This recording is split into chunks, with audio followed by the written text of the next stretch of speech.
The battle started with the legions of Nordicium rallying at Sardion, while a vast army of the Tiberian League, led by Potilov, prepared the final defences at Aurelium. The main force, led by Alexander, sailed and landed on the heavily defended east side of the Golden City, while the elite capping forces of Nordicium, led by YTID, landed in the south, engaging the Netherguard mercenaries that were stationed there.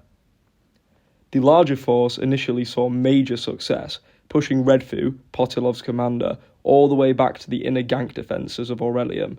The Tiberian army used this defensive line to regroup and re-gear to attempt a second push on the outnumbered legion of Alexander. Knowing he was outnumbered, Alexander used this time very wisely. He had set up his legion in a defensive manner, urging his players to get as many kills as possible on the newer recruits of the Tiberian army, so that they could defend their cap for longer. Then, on the edge of their render distance, the YTID Matrix Legion saw a vast army, outnumbering them as much as 2-1.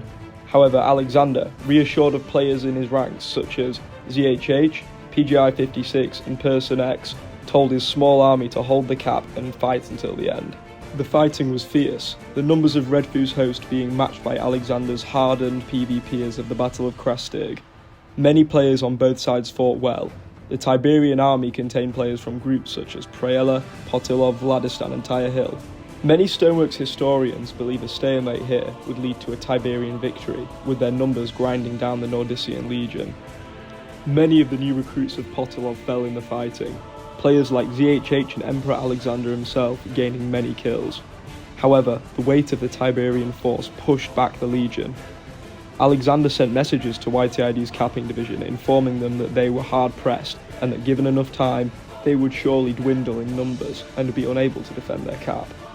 The crushing numbers disadvantage caused the YTID Matrix line to buckle. Would the victors of Krastig be able to hold off the horde?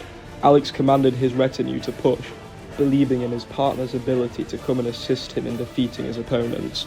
Then, behind the enemies, Alexander spotted the purple cloak of his fellow emperor. After landing in the south, YTID and his gankologist mercenaries fought a brutal combat with the Netherguard, slaughtering them to the last man. The major kill chasing from Tyler Ganksalot and Dean Gunn slowed the reinforcement effort of their army, but now they were ready to aid their teammates and dispatch their oppressive enemies. The Gankologists, led by YTID, slammed into the rear of the Tiberian line. Alexander, elated by this, roused his army to fight on. A massacre ensued. The determination of the YTID Matrix soldiers, paired with the Gankologist wisdom of the Cobweb PvP, made short work of the Potilov ranks. Redfu tried to organise a retreat, however only a few would escape alive, to defend the keep.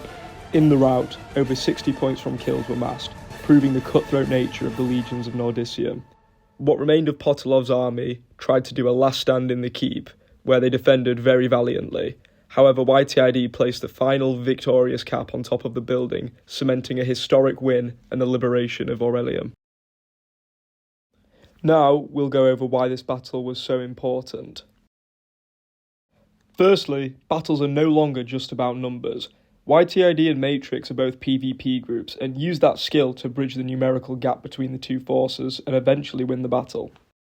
This battle was meta-defining. It showed that going on attack is now becoming more favourable than defending. For a long time, Nordicium only had Quinsu as a capable shot caller. Now, with Quinsu gone, Nordicium leadership had to adapt and develop two great shot callers. Another interesting fact is that this was the first recorded time a claim smaller than 100 chunks has been captured in one battle by a smaller force. Before this battle, Nordicium didn't have much legitimacy, especially before the Battle of Krastig, but with two victories under their belts, and this one being the most spectacular the server had seen in quite a while actually, Nordicium had been propelled to the front stage of the continent and global politics. It allowed them to put their foot down more, be more assertive, and with the battle that happened later, with the Luscovite rebellion of Vladistan, the reconquest of all Nordicium land really got underway.